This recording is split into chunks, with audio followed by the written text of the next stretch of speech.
In this textured crop skin fade, we're combining a tight, low skin fade on the sides with a strong, textured crop on top. We'll start by debulking with a number 3 guard. Anchor the clipper and pivot out just before you reach the parietal ridge so you remove bulk on the sides but keep weight sitting right at the ridge. That weight will help support the crop shape on top. Next, use your trimmers to set a soft line at the desired skin fade height.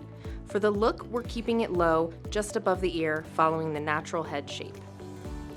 Clean everything under that soft line with your foil shaver. Work right up to the line, but don't cut into it. Now, put your number 1 guard on the clipper in the open position.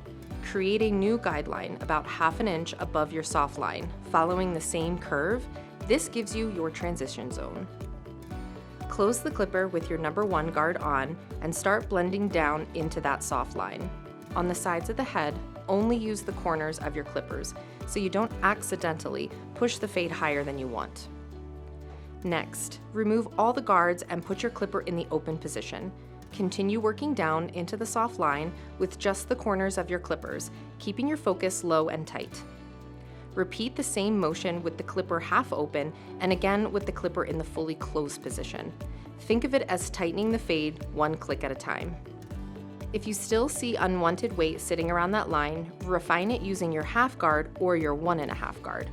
Each guard, you can lightly chip into any remaining weight. For the top, we're going to build a strong textured crop shape with the shears.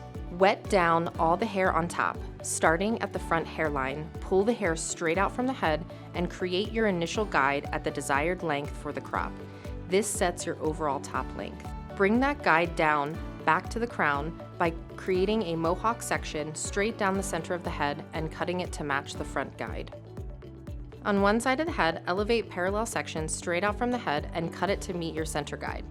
Start at the front hairline and do this all the way back to the crown. Repeat the same parallel sections on the other side. Next, pull the fringe out in 1/2 inch sections at a 45-degree angle and soften the weight with light cutting. This helps break up any heaviness in the front without losing your length.